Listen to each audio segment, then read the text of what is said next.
That's it, man. Game over, man. It's game over. Oh, no tears, please. It's a waste of good suffering. Fairly alarmed here.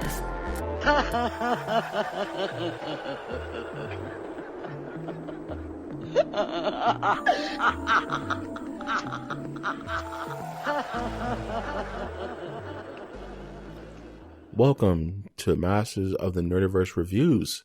This is also known as MOTN Reviews, where we take a look at some of cinema's most shiniest supernovas and some that are not so brightly lit. This Arkham Asylum of a podcast can be found on iTunes, Stitcher, Spreaker, SoundCloud, YouTube, iHeartRadio, and Google Play. I'm, of course, your host, Mike G. And back with me, as always, from the Vatican Institute of the Criminally Insane, Tootie Odin herself. Very accurate. Yeah.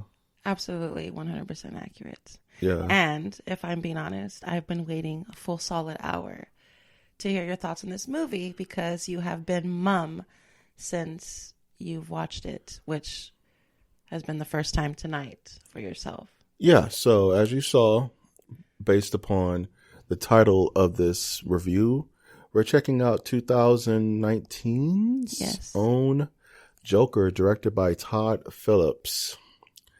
And if you're a follower of this podcast, I got the name right? Todd Phillips? Yes, you have his name right. By the way, this episode's going to be explicit. Fucker. You definitely have some sentiments. I have on some this sentiments. Man. So I get it. It's fine. If you listen to MOTN Masters Nerdiverse, I thank you for your patronage. So you know how I feel. You know how I felt about this movie. I do. For the months and months and months. This movie has been, for lack of a better word or term, it's been a joke in your eyes. This movie's a joke to you. It's a joke. In the worst kind of joke, it's an unfunny one.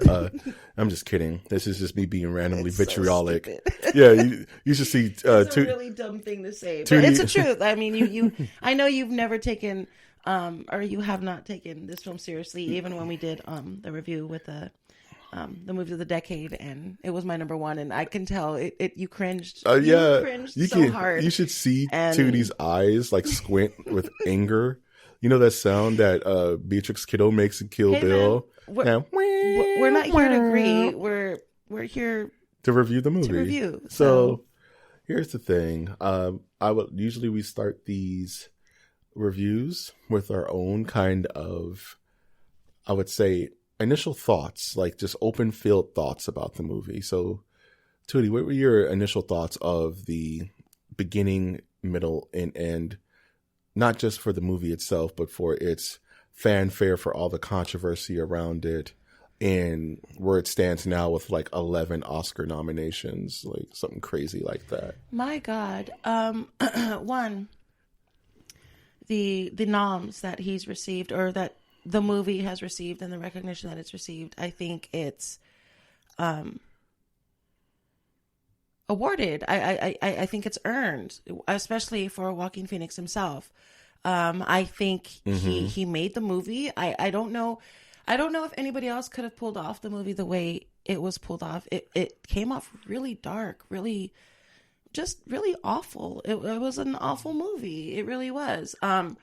But I'm not sure if anybody else could have been able to pull it off the way he did. There's a cheese factor in this movie. There's a very thin slice of cheese. Oh my gosh! Oh, it's a thick slice of cheese. Actually, okay. If you ask me, yeah. and you know, there's reasons for it, and I suppose we'll get to those when we get there. But the only thing that carries and makes you forget that borderline cheese factor is there is the fact that you actually have a person who actually takes this character seriously as a human being. Like, we've never seen Joker as a human being. We've always seen him as a character, as a villain, as this crazy, maniacal, cackling engine of chaos, pretty much. Right, exactly. We've never seen this human side of him that never existed before a movie like this. And there's more to be said about that, which again will probably be said later, because you're holding your lips as we speak. So like, there's a lot that you have to say about that. Yeah. So we'll get there, but this movie's definitely influential. This movie was definitely it's definitely has earned its credits. The original soundtrack is amazing. It's breathtaking. Again, Joaquin Phillips is amazing. I'm sorry, did I just call him Joaquin Phillips? Joaquin you're Phoenix right. is amazing. You're right. I call him Phillips. Just blend them together. Right. Well, you're being mean, but I know. yes. I did. I can't say I enjoyed the movie because it wasn't a good movie. It was a horrible movie. Like, I mean, oh, it's so well done. Yes, it's well done, but the truth is, like, it doesn't end well. You mean there's the subtext? Nothing positive about the movie. Yeah, the subtext of it is horrible. Right, exactly. So I don't know. Maybe that's what makes the movie. That's it sets it apart from any other movie. That's that we've something seen, that's fascinating. so. I would like to talk about for a second is how you say this is a horrible movie, and usually from someone's immediate thought process is that it's a bad movie, and I'll tell you straight up, this is not a bad movie whatsoever. This is actually an excellent movie. Right. Yeah. This movie was in the pile, and I have a mental pile of movies that I've already decided I will never watch. It's up there with Venom and Action Jackson. And just movies that I just can't watch, right? You haven't seen Venom? No, I did watch Venom. I was going to say. In protest. I watched Venom in protest. You watched Venom ironically? Yes, ironically. Are you telling me that you watched Joker tonight ironically? No, because I was actually, good. because I wanted to give it I wanted to kind of not double down on my feelings towards the movie, but I did want to actually see it. So tell me, I've been waiting all this time. It's So been almost 90 minutes now. So. I have to prerequisite what I feel about the film itself versus what my expectation was going into it, because that's really what steered me to the immediate negative sentiment that I had for the film, and that was the press around the movie. Right. Everything was surrounding this movie was just kryptonite. Right. No pun intended. It's a huge turnoff for a lot of people, including myself. Yeah. For people who grew up with this character, who, been a Joker fan since 1989, right. When, Jack Nicholson, of course, cartoons, comics, like, comic book nerds have a pretty good idea of what they see when they see Joker.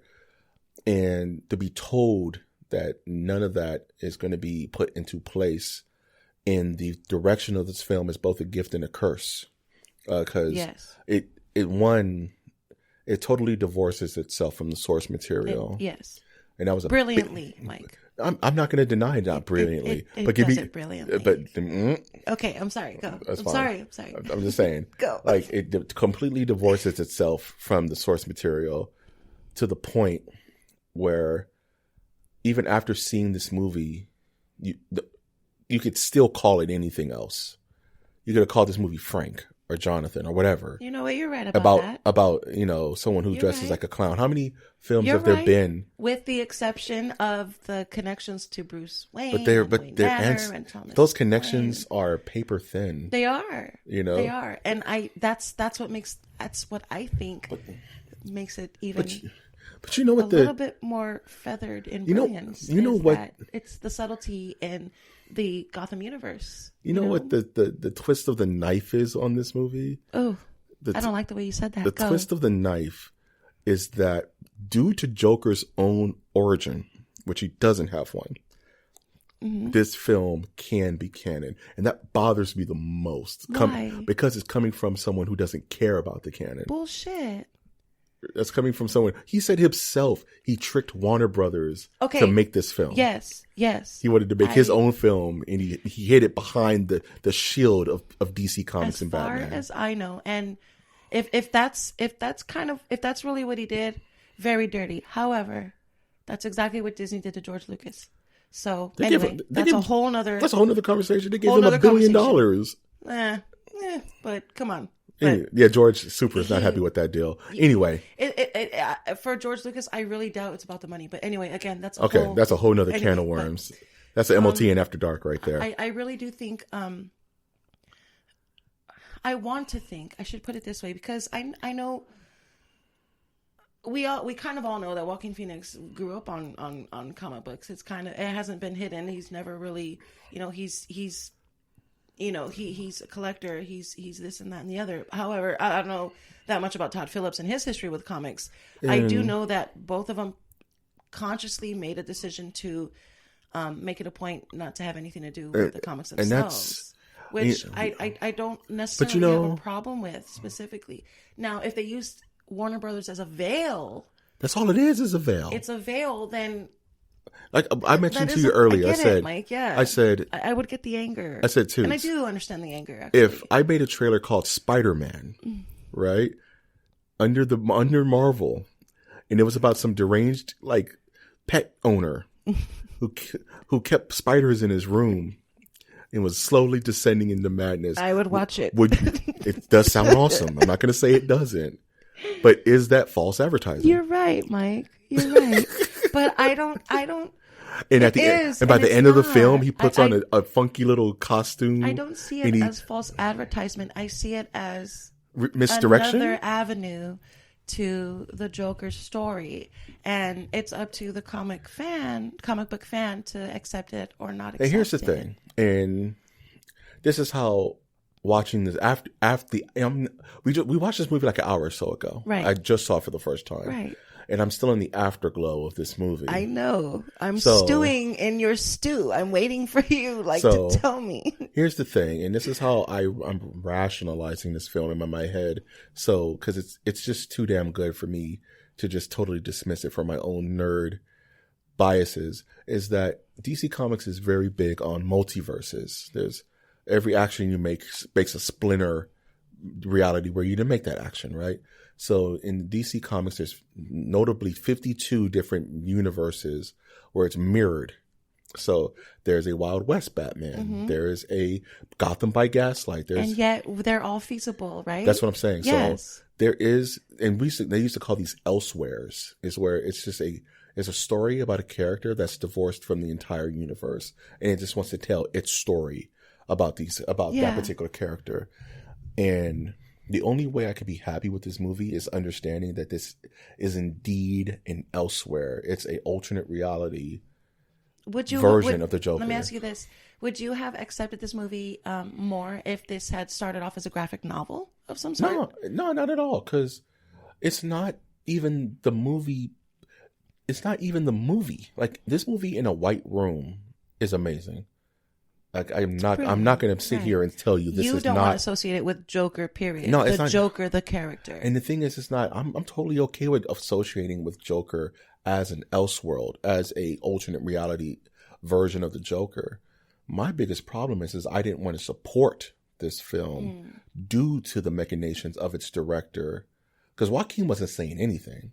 Joaquin was just kind of quiet the whole time. He just said, I did a gig. Joaquin, he's weird. He did a gig. Yeah, God love him. I think we should just leave it at that when it comes to him. I don't think but he didn't do it because he's a comic book fan, and which is why he was perfectly fine with them, completely ignoring the fact that those comics actually existed and that they were going to make their own, scripted, Todd Phillips was he was so negative to the idea of calling this a comic book movie that it turned me off as a comic book fan, because you're giving me a comic book name on the cover and you're disowning where it's coming from. Do you think he was trying to be negative, or do you think he was trying to send a message to the comic book family that he was trying to make sure that, he was trying to make sure that you guys treaded softly into, and not you guys as in trying to alienate anybody. And maybe that's what it was. Maybe, and I just realized maybe that's what it was. Maybe he alienated an entire universe of people who maybe we're looking forward to this, because the truth is, I'm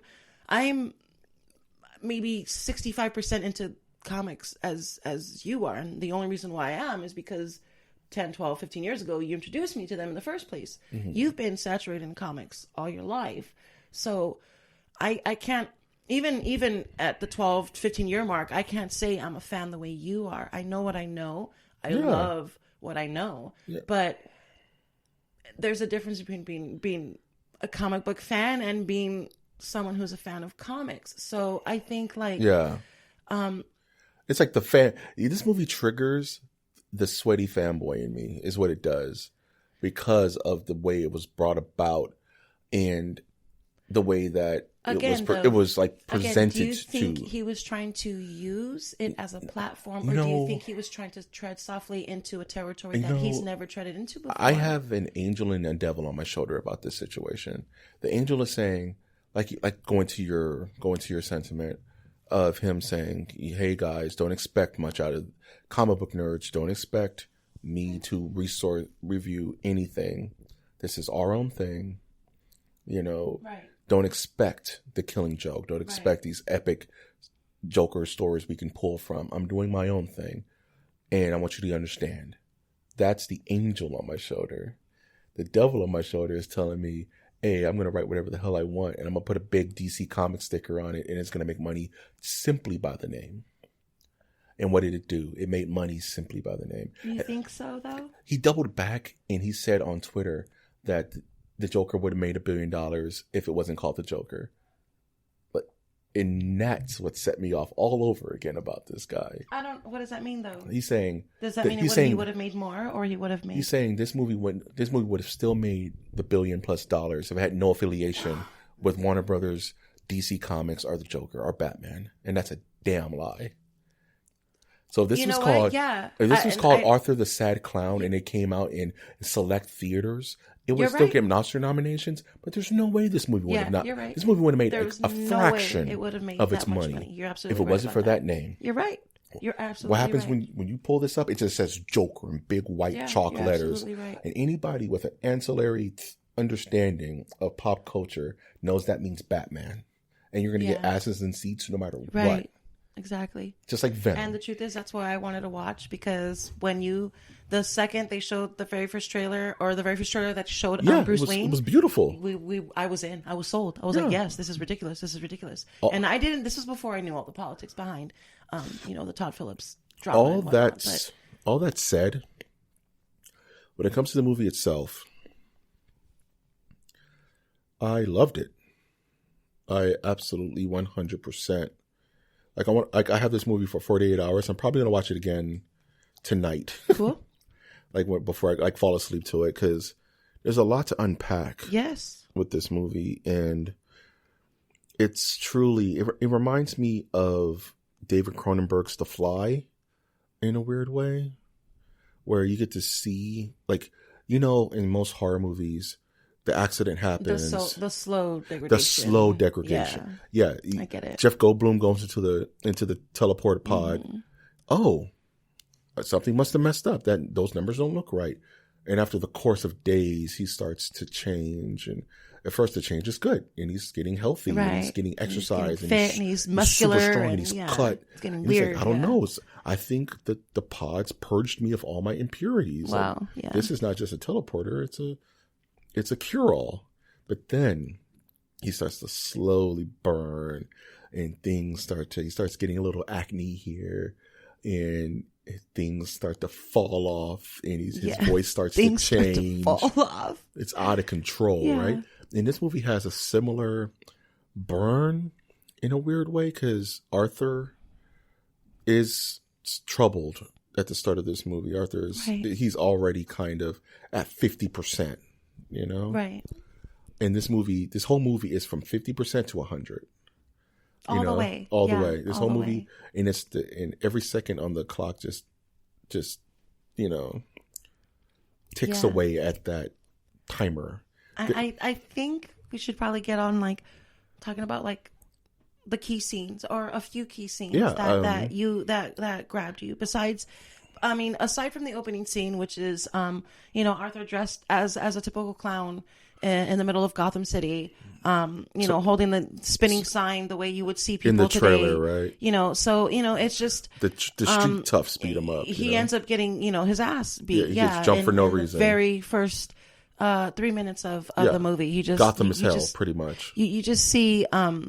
You literally see a sad clown. This is just like the sad clown. It's the sad clown cliche trope method of but it also what you do in movies. Yeah. Anyway, so that's the opening scene. But what grabbed you the most? What in this? If there's any scene at all that you think was probably, I think the scene, and not to jump around too much. I don't give a crap if you jump around. Yeah, I know. The scene that grabbed me was the death of his fellow clown buddy and the little person in the room with him. And he wasn't cocky unhinged. He was just unhinged at that point. I think where he went to the television, when he had this final night, that's when he was full Joker. Right. But this was like a weird halfway point for him. And if you just want me to say one scene that just stuck with me, and just the way it was shot, the blood splatter with a straight hard line, and him on the other side of it with a white face, and his face, the way the blood has splattered on his all face, over his face on the side, and it reflects. I love it. It reflects the wall, because the wall was also pale with the stark red, and it was just a beautiful shot, just the way it was shot. That's why I'm like, I look back, and not to rag too. I don't want to make this a Todd Phillips rag fest, but I was just watching this movie. It's like, there's no way this man directed this film. There's no way. Look at his track record. There's no way this man directed a film this scientifically perfect. So he had a DP who was just brilliant at what he they must did. have just some godlike DP. You know what I mean? So because this movie is shot artistically within the edge of its life. It reminds me of like Rosemary's Baby or something. Yeah, like a little bit. How clinical, a little bit, like the city is. Like the city is its own. Especially and the fact that a lot of it takes place in this tiny apartment. Everything is closed in. Everything's kind of just like even intimate. when he's out in the That's open, cool. A little bit of a and he's Rosemary's closed Baby in. vibe, Yeah, like the city is closing in on him, and and it's kind of like you're sympathetic with Arthur all up into the point where you're not, and then you're still sympathetic because you know where he came from. And that's what you said, like you were talking about earlier, like that's what I mean, and that's what I mentioned in the last episode that we did together, which was the top 10 of the decade movies or whatever. And I'm telling you, this movie really hit home because it really messed with me, like in a really personal way. Like, you sit there and you face this human human being. Yeah, it's nothing extraordinary sits to there him. And he has to go through these awkward moments. He literally has a laminated card explaining his sickness and his illness and his situation. And I've seen that before in real life. Yeah, I have too. That's a thing. That's what makes me sympathize with him. And that's what makes it so effed up, is that we're sitting there and we're this man doesn't give a shit about you. He doesn't give a shit about me. And I know I've said it before, but it's the truth. Yeah, he would gun us down just as easily as he did this businessman, just as easily as he did anybody else that he killed in the movie. You know what I mean? Like he ended up becoming this villain that didn't have to apologize for anything after a while, because eventually we owed him something in his eyes, and that's scary. At the same time, there were moments where he actually showed nobility. He let the little person go. He said, but he's like, right. That was a moment where we were watching it. And you're like, look, he had a conscious moment. He definitely has and moments. That's of what makes him different. Well, than I mean, because Joker. It would just make him a mad dog, and I think that's the whole point of this Joker. Right. This Joker's not he's not a dog chasing cars. This Joker, you know what I mean? He's not. I don't think Joker is that in to begin with, to be honest. The actual Joker likes to say he is, but Joker. Yeah, I don't think he's that. I think he's very calculated. The actual villain himself. And this Joker is all id. He's not calculated. He's all impulsive. He's all impulsive. Yes, yeah. And part of that goes into his. But he's a newbie. This is not something that he's been doing for years. And years. With being refined and stuff. Yeah. As the Joker that we know, who already had this career in criminal activity. Career in criminal activity, and even yes, we do know his origin story, but there's also a middleman. But there's also a beginning. So we don't really know too many of Joker's failures, except for the ones that we know a famous Joker quote is like, people ask me my past, I'd rather keep it multiple choice. Yeah, it's multiple choice, right? So yeah. The Joker doesn't have an origin, right? Famously, yeah. And another thing that rubbed me wrong, and he definitely makes it a fact. Yeah. And you tell a comic book fan that we're gonna make a Joker origin movie, off the bat spits in the face of the character because he's not supposed to have an origin. That's what he did, though. What is this then? It's an origin movie. Sure, it's a character study. It's an origin movie. It's an origin movie. Sure. By the end of this movie, just like he's Joker. whatever the fuck they did in Suicide Squad would be the same thing. Only they fucking. Don't you know what I mean? Suicide Squad. Well, come on. In the company of this film, You're right. They can't be in the same You're house. Absolutely right. You're right. Like I'm just. I know I'm being I'm being the contrarian here, but I'm not gonna lie. This movie's amazing. But you're never that. So it's about time I get to hear this side of you. I know. It's just so you're never the one who's negative about something. But it's just hashtag F Todd Phillips. Anyway, I don't disagree. I don't disagree, especially if that's what you think he did to. I hope not. Real fans of like the and I DC get fandom. There's a level of irrationality to my feeling towards this movie. I think so. There's a level to. I'm not gonna lie. There's a level of irrational thought to this. Yeah. I'm the first one to admit it. But after sitting down and watching this movie, I can't deny its excellence. This movie is amazing. It's amazing. But it has shit all to do with the comics, right. And I have to be okay with that. You have to be okay with that. You know why? You have to. You know why it really bothers me? You know what really, really, really, really, really bothers me? Is because as a kid, for comic book movies, they did this all the time. Does it bother you that it made money? No, it can make money. It bothers me to make money because that sets a bad precedent for the rest of the industry.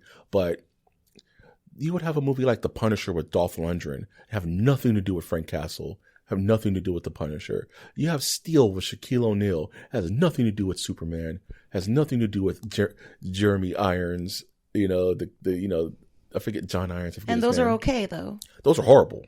Yes, they're horrible. They're horrible. Yeah, they're not okay. Okay.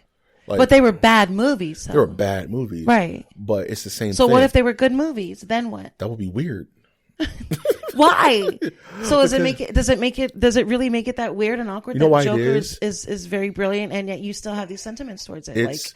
It's because it's hard separating source material from the product. It's not, because we've been doing it forever. Lord of the Rings, freaking Twilight, freaking Harry Potter. There's been plenty of books and movies that have been like Game of Thrones. Is that what it's called? Game of Thrones. Yeah. I mean, how did I fucking forget that? And I mean, all these things, they have things that you add, things that you eliminate. But that's fine. But there's a certain line you V draw. for Vendetta, even. There's a line you draw when it comes to the adding and subtracting of new data. It's the analogy of he announced it, not adding or subtracting anything. I know this is its own. It's just deal. a name. It's the name that bothers. It's the burger wrapper. I love it. It's the burger wrapper. I love it because it's horrible. It sets a bad precedent. If this is one of the multiple choices that we have, it's a very feasible one. And that's the twist of the knife. It's because it can actually be real. Right.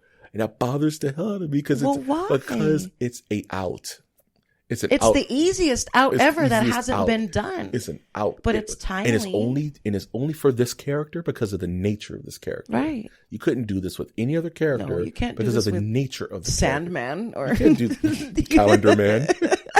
You're late. You're late. Dumb. But yeah, only the Joker can pull this off because he doesn't have an origin. It doesn't matter. Right. But you can't do this with You can't do this with Batman. And speaking of Batman, Bruce Wayne being and it's a lot to unpack. So Bruce Wayne being a child in this film, which actually one of my favorite scenes in the movie. Mine too. Horrible, cringy. Where Arthur just shows up to the Wayne Manor and tries to make Bruce laugh. Where Bruce, and I mentioned this while you were watching, it's kind of cool that Bruce never smiles. Right. He never cracks. And this is before his parents were He's standing there looking at him like he's an dead idiot. center. Yeah. And Bruce doesn't crack a smile. That's the slightest little nod to Batman. Right. Because Batman never laughs at Joker's jokes. No kidding. And that irks Joker so much. That's why Joker is put a beat on Batman. No kidding. He's the one person he can't make laugh. Do you think that's why Arthur puts his fingers deep and dick to force this because this kid won't smile. And he Arthur's forces him to smile. And the thing is like God, that's so Arthur disturbing. turns on when it comes to children. Like he automatically Yeah. just goes into his shtick. Yeah, right. And the kids laugh, right? Yeah. Bruce wasn't laughing at all. He was just straight. He was trying to stoic. figure him out. He was just staring at him. And Bruce was trying to figure Arthur out just the same. It's kind of nutty. Good Lord. That was a great Batman Joker moment. That was weird. Yeah. And Elseworldy. It was really fucking good. And then- I do understand that the age difference is a little bit, But that makes it too kind of much, cooler but- that young my God, Bruce, I think it does. young It's a Bruce has little bit more always had that chilling. in him. Yeah. That he's just not having I it. agree. He's just not having it. Yeah, it's And cool. then Alfred question mark shows Yes, up. more than likely, of Question course. mark? 'Cause they Alfred was around when Bruce was 100%. 10, and that boy looks like Yeah. he was at least 12 or 13. 100%. So. That like guy And that's not even an age thing that I actually know for a fact. I'm just Cockney saying. British accent shows up to the gate. Hey, what are Right. you doing? Right. He would be the one to find Bruce. It would be Alfred. Assuming it's Right. Alfred, but it's Alfred. It's a butler dude. Well, maybe a butler dude. We don't know. He wasn't dressed like an old timey butler. I'm just gonna say it's Alfred. I don't care. We'll call him Fred for short, just in case. Until Todd calls me and tells me it's not Alfred and just destroys all my hope He's and love. not calling you. He knows it's on sight when he sees mad me. at him. Yeah, man. I'm mad at you. Wonderful actress, Zazie Beetz. She's great. She's great, right? Amazing, Good yes. stuff.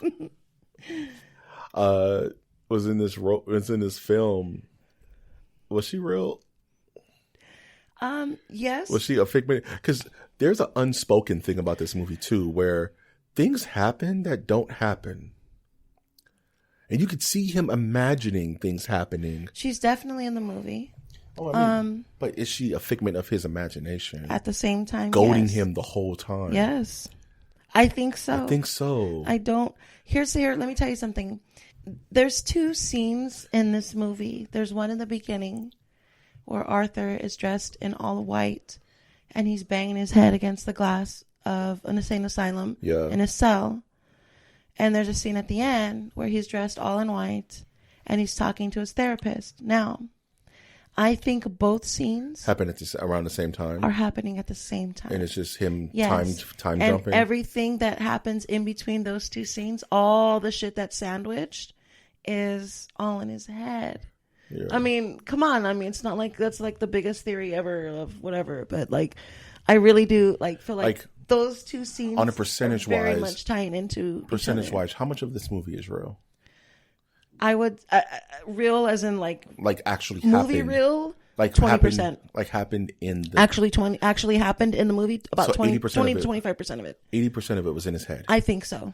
Yes. So I think so. The scene where he's in the theater and he actually meets up with Thomas Wayne. Come on, that's super fake. That's bullshit. Yeah. I would even say the scene where he kills Robert De Niro is fake. I agree too. I don't think that's real happened. either. I don't think the riot happened. No. I don't think any of that happened. I don't think any of it happens. I think that was in his head while he was in the insane asylum. I think all of it is in his head. Yeah. And only. Do you think the death of his mother was real? I think she's dead. I don't think he killed her. Yeah. I think she died and he couldn't handle her death, and maybe the only way he can handle it is by taking her out himself. Yeah.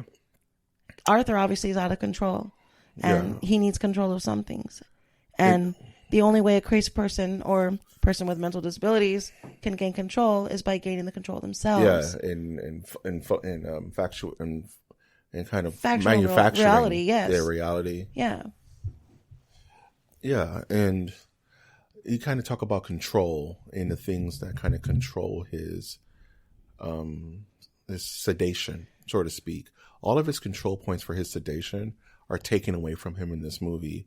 His job, his first job, right, is taken away from him. Right.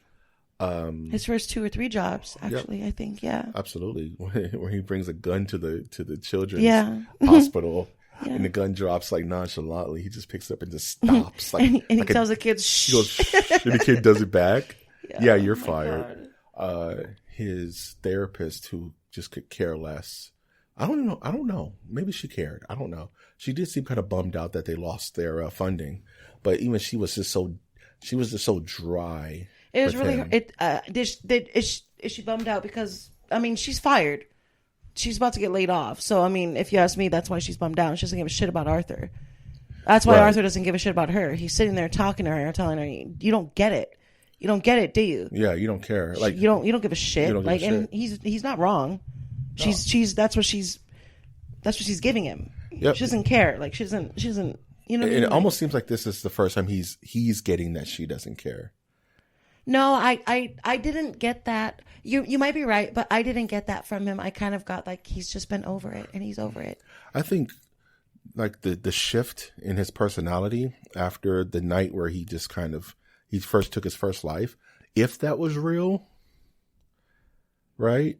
Because that him killing the three. Well, I suppose that's debatable, isn't it? That he could have done that. Yeah, but after that, there was a stark shift in his personality, right? And I think that was due to him no longer getting his medication.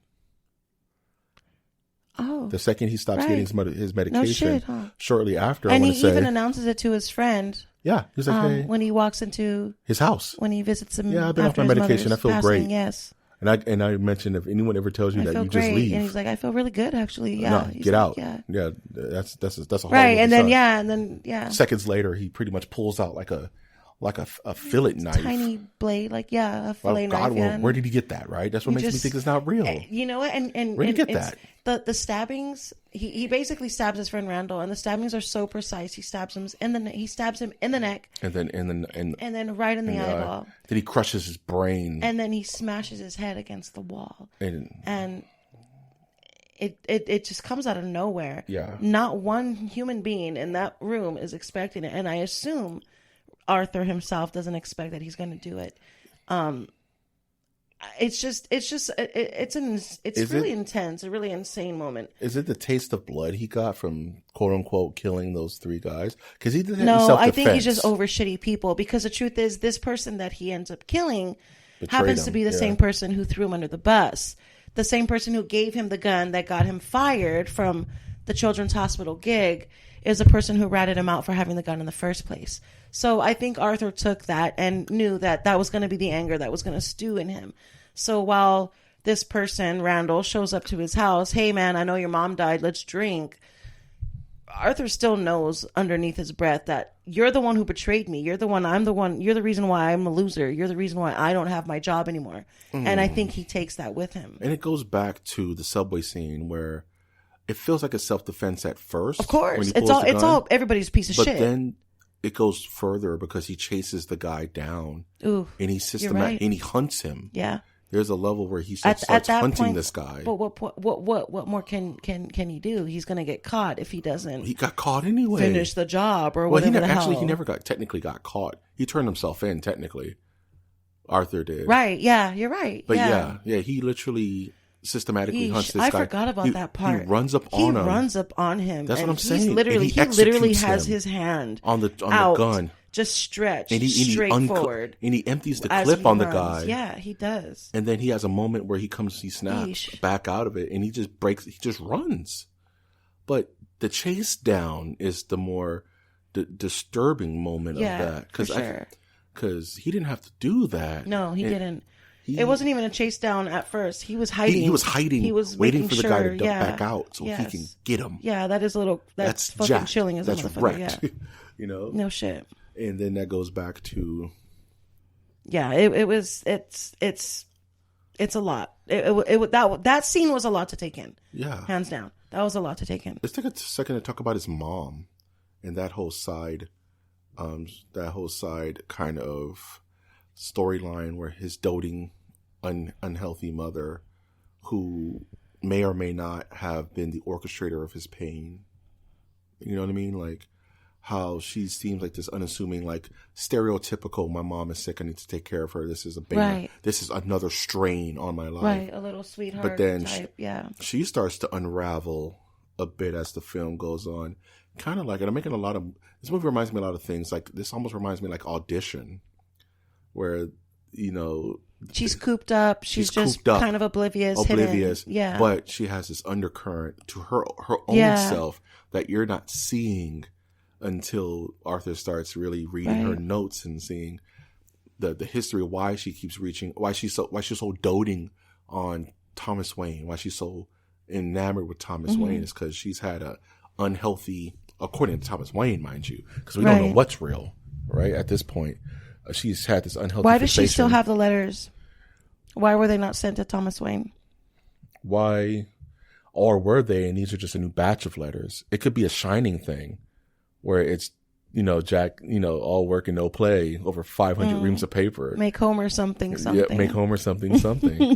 I don't know. The Joker? Right. Don't mind if I do. But this could be like the 5th set that she's mailed out to him, or nothing's been mailed out. We're not given that information. But all you see is her pleading to him to get to know her son. And it's the revelation that, according to his mother, that Arthur Fleck is the illegitimate son of Thomas Wayne, making him the brother of Bruce Wayne, Batman, which is a weird, another elseworldy kind of thought to throw out there. How old do you think Arthur is? Probably, pain ages you.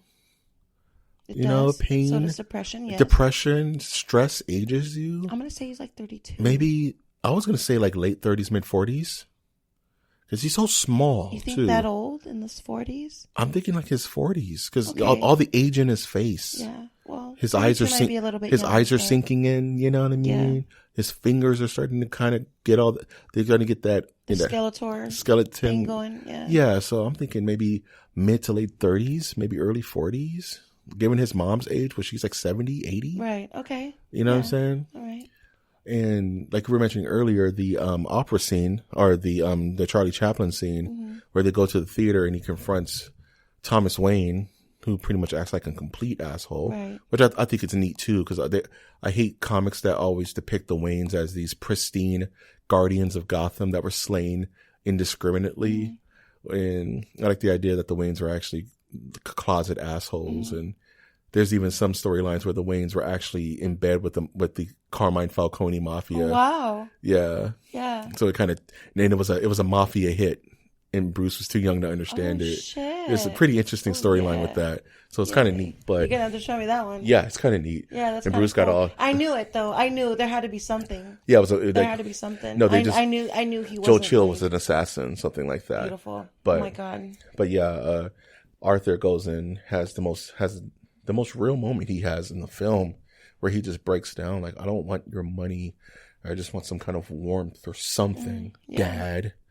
And there's another revelation that Thomas Wayne tells Arthur that Arthur's adopted, and she adopted him when she was still on the grounds, and that's not your real mom. And Arthur is like, Dorothy Mantooth is a saint. Yeah. How dare you badmouth my mother? Yeah. How dare you? I'm trying to be civil. What's wrong with you people? And then he starts going into a laughing fit. Then he goes into his anxiety-ridden laughing fit, which is probably some of the best acting I've seen ever. It's really just the saddest, most disturbing thing you can see. It's the most painful. If you saw it in real life, I imagine it looked a lot like the way it looked on screen.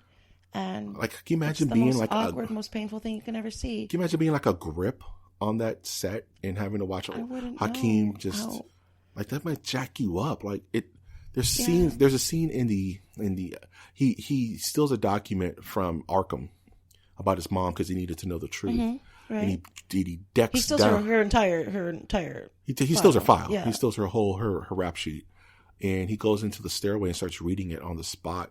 And you start getting these little intimate interviews with young mom being interviewed about her kid and how she was abusing him. Yeah. And she was like, no, I'm not. You just need to go to sleep. That kind of crazy stuff. And Arthur can't cry. He was crying, but his illness kicked in. So he was crying and laughing at the same time. Yeah. And it was the most like trance inducing moment, because it's just you're sucked all the way in at that point. It's like, damn, man, that looks painful to act. Yeah. Not to mention where your head has to be at to get yourself to do kidding. that. My God, yeah. So give all this guy all the Oscars. He deserves them for this film, because it's kind of nutty. It's a nutty film, Mike. Let's talk about Robert De Niro. His character, he's kind of the Deus Ex Machina of this. He's the MacGuffin. He's the MacGuffin. He's the unobtainable object. He's the emphasis of Arthur's joy and pain.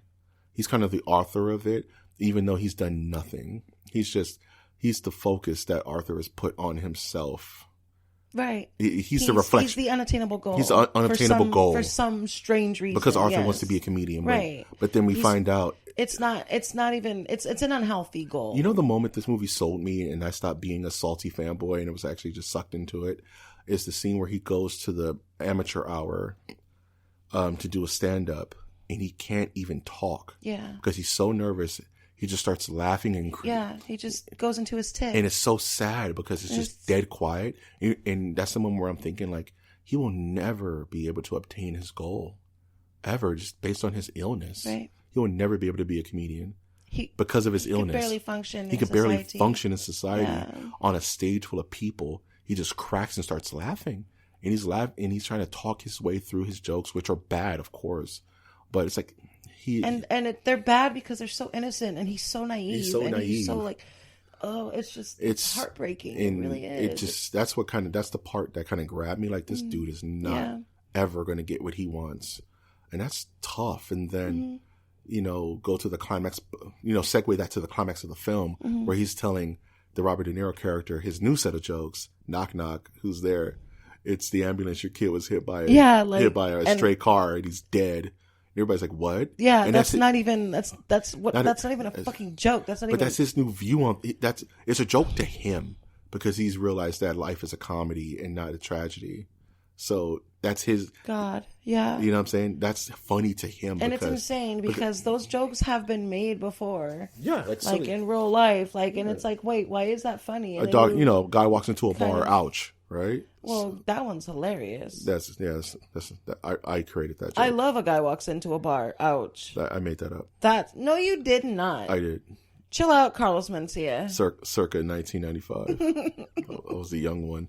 But anyway, stupid Carlos. Carlos Mencia. But yeah, like you segue all the way to the final kind of confrontation with Robert De Niro, which I'm just saying is in his head. That never happened. I agree. I don't think I really, now that I was able to see it again with you, which would probably be, I guess my third time seeing the movie, was watching it tonight with you. But watching it again, I definitely can sit here and tell you that all of that was in his head. But who am I to say? That's what it was. Like, who are we to really say? I mean, the Bugs Bunny. I really do think that it was definitely the beep beep beep beep beep. That's all, folks. Ending where he, exactly. It's pretty much. Mike. Like the whole thing was just. It's a fever dream. Here's the thing, dude. The scene itself, especially, unfortunately, and I don't want to get too dark and too real, but in this day and age, something like that is feasible.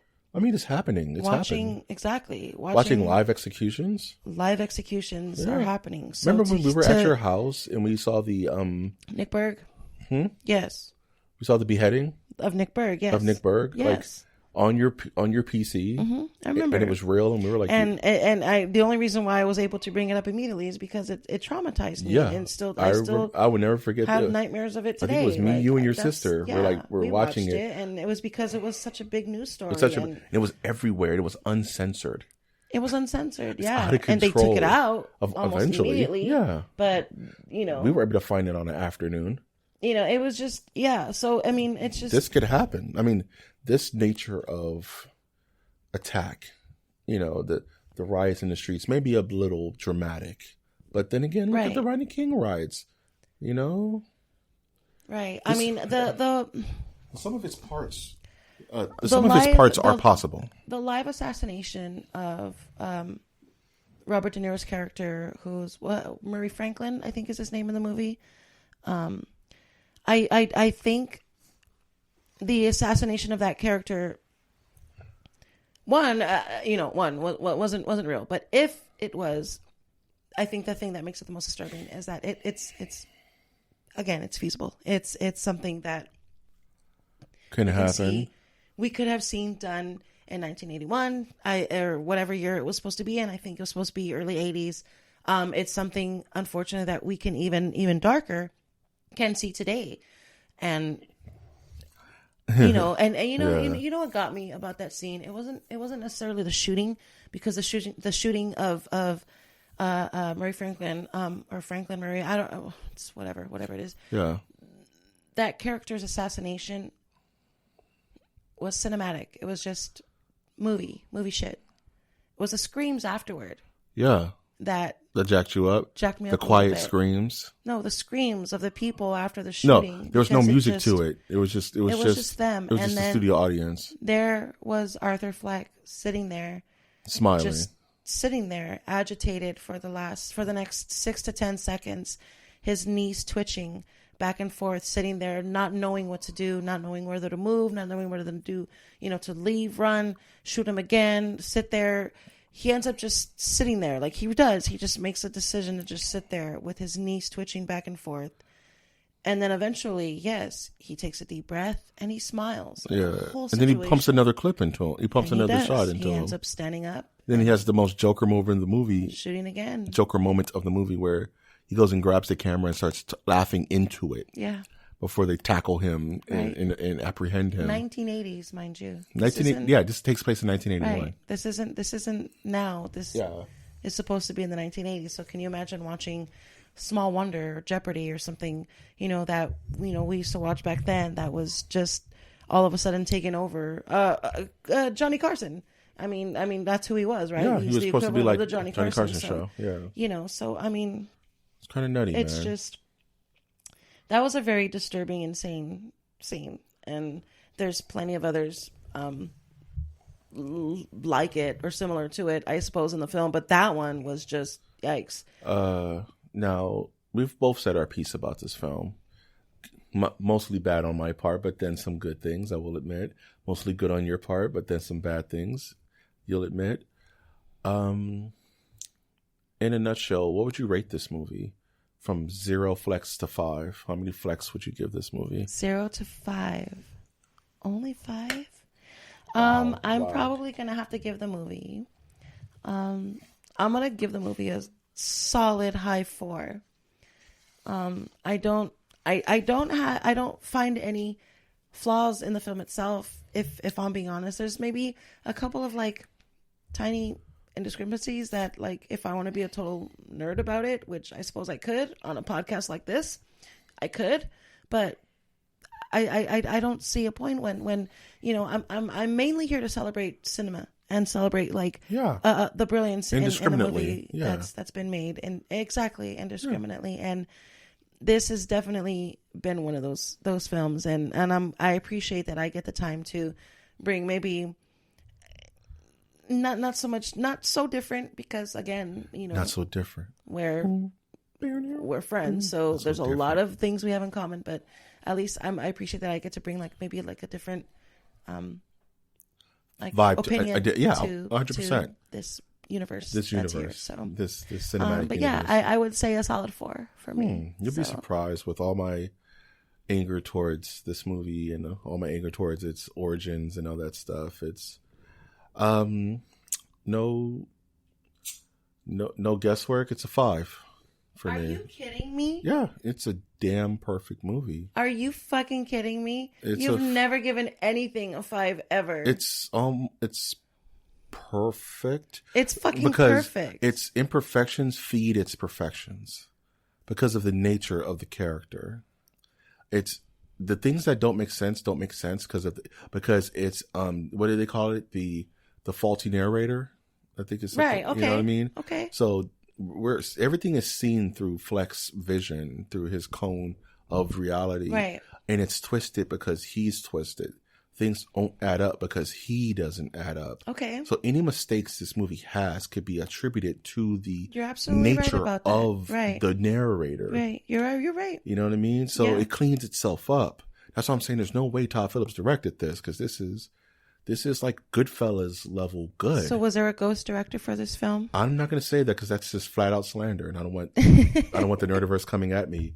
But I will say that this is probably this man's best work ever. Oh, and this probably will be his best work ever. Hands down. Hands down. Yes. And as a comic book fan, I'm not too hot on where it came from. I'm not too hot on where it's and how it started.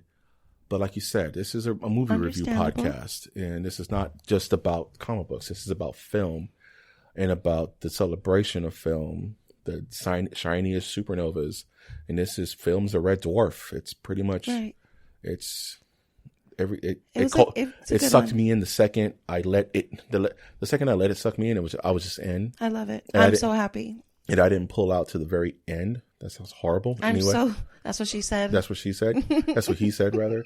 Jesus. Ow, explicit. But this damn movie is one of those films that I would have regretted. It's fine. We all cough. It's all life. Not gonna hurt you.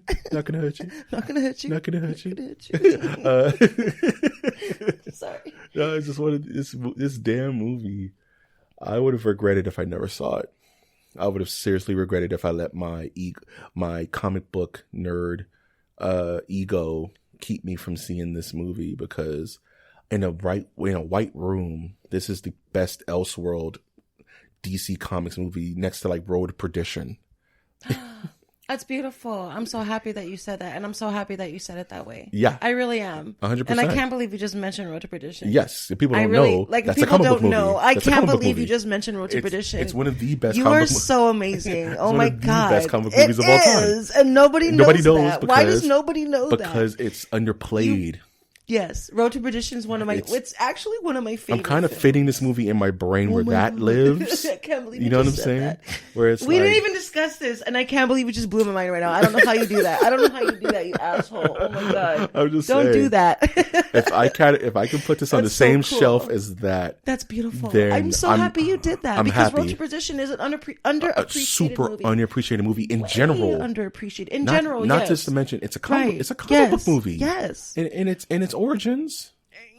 And the thing is, and ironically, Joker's not a comic book movie. It's not. No, it's not. Road to Perdition, comic book movie. Joker, not a comic book movie. But one gets the recognition as one does not get the because recognition as one. Is called Road to Perdition and one is called Joker. You're right. Okay, so now you're absolutely right. I absolutely see your point. Yeah. It has come full circle. You're absolutely right.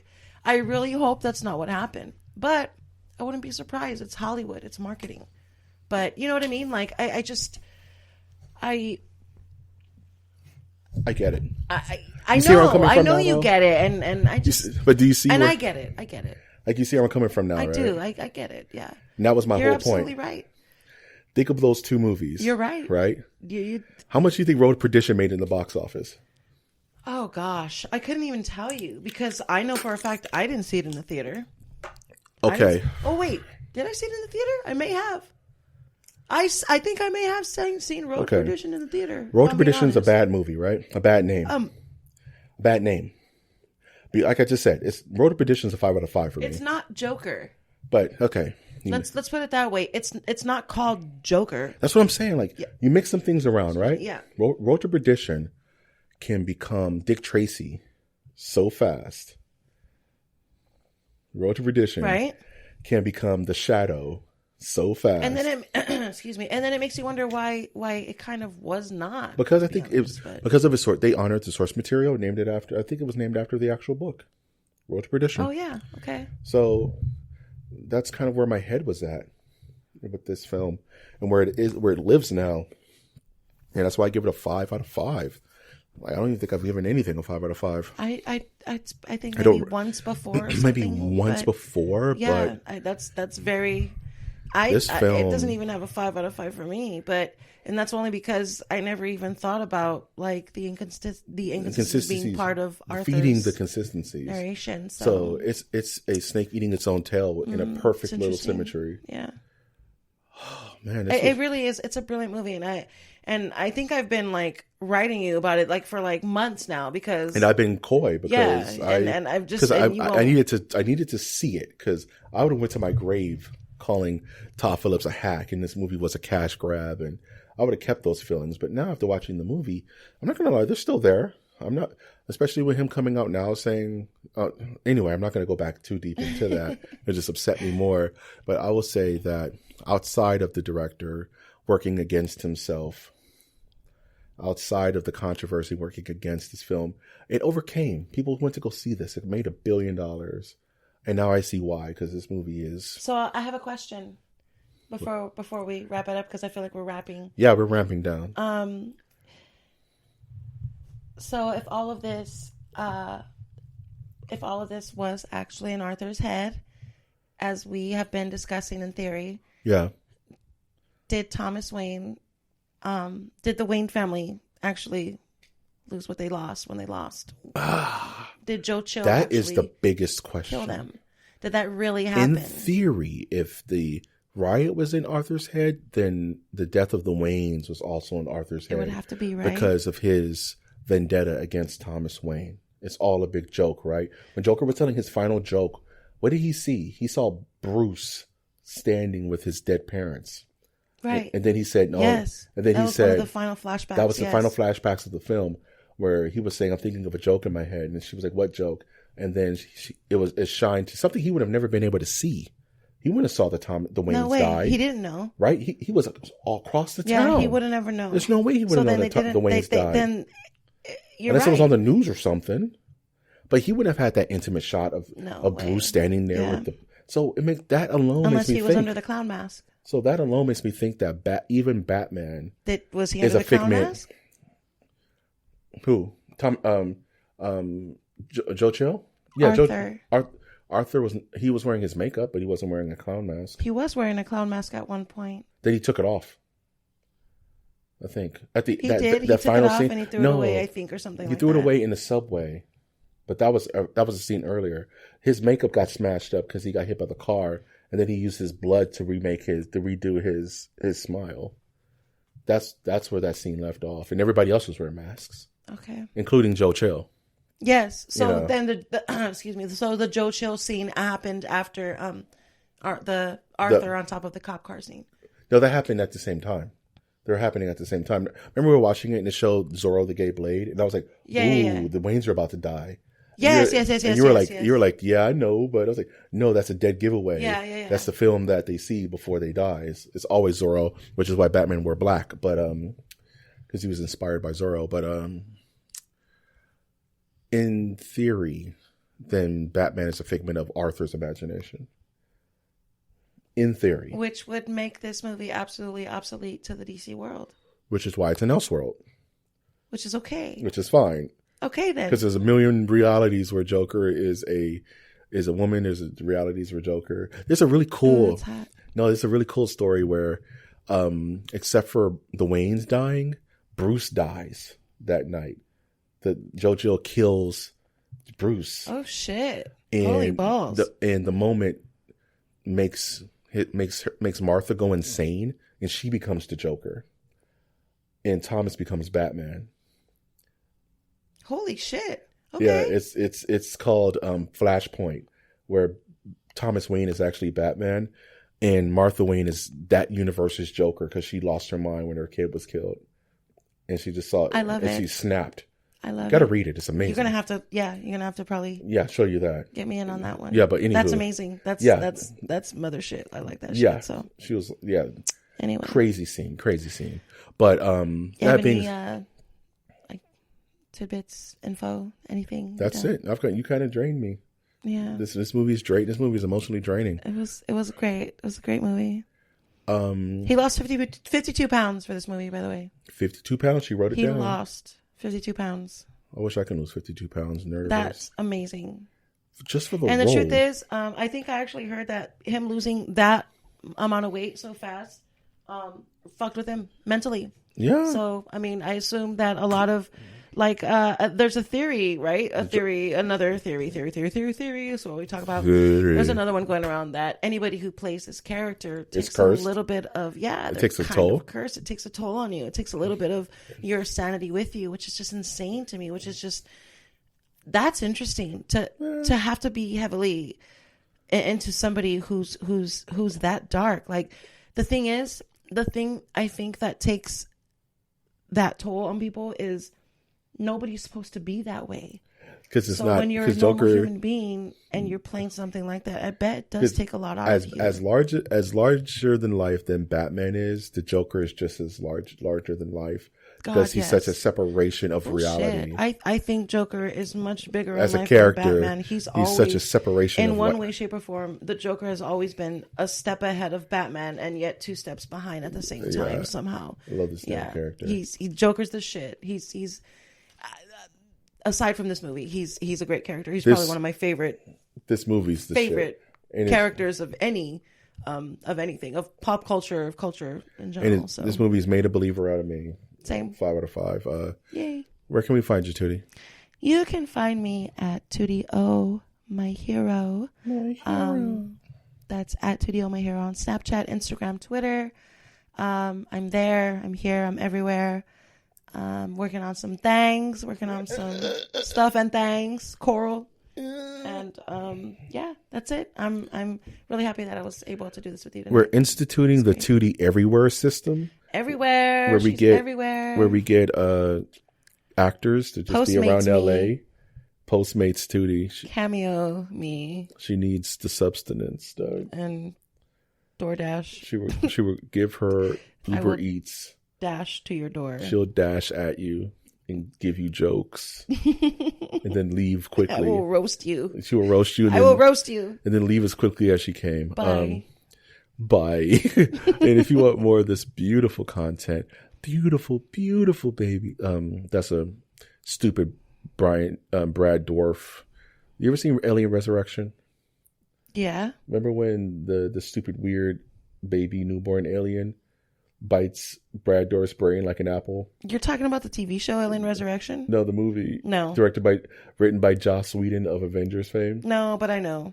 Yeah, it's stupid. Joss Whedon. Joss Whedon wrote Alien Resurrection. Isn't he Buffy? He's Buffy Yeah, guy. he's Buffy guy. Yeah. And he's Avengers guy. And he's Firefly He's guy. Avengers guy? Yeah. I didn't know that. And he directed I should have known Avengers. that. I should have known that. Yeah, just watch Alien Resurrection.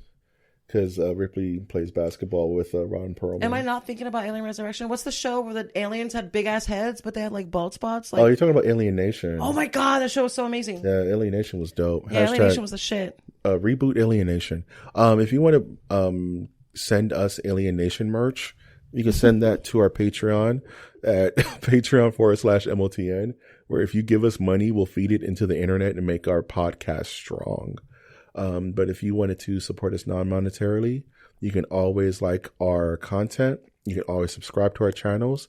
You can always comment on our information, on our episodes. That can be done on YouTube. That can be done on Twitter at MNerdiverse.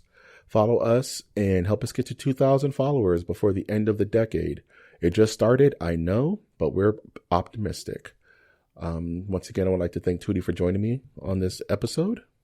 Yay, it was fun. Thank you. It was good. You guys don't know how close to that Tootie came to just making me go off on this podcast, right? You'll never know. You'll never know. This was a heated debate, man. This was heated. But, you know, Not in a good way, a very healthy way. it was healthy. It was almost therapeutic. I'm really happy that you all the anger that I had is kind of gone now. I'm happy you As long as this idiot doesn't were say able anything else, to watch. just tell Todd Phillips to go to sleep, and I'll be Shut fine. up, Todd Phillips. Go to sleep. You're gonna ruin it. Don't ruin it. And if this is your first time listening to our podcast, I would like to be the first to say thank you and to welcome you to the Nerdiverse. I've of course been your host, Mike G. And I will always ask you to look towards the skies. Look towards the skis. As an added bonus, this cosmic ballet. Finish it, Tootie? Goes on. Yeah.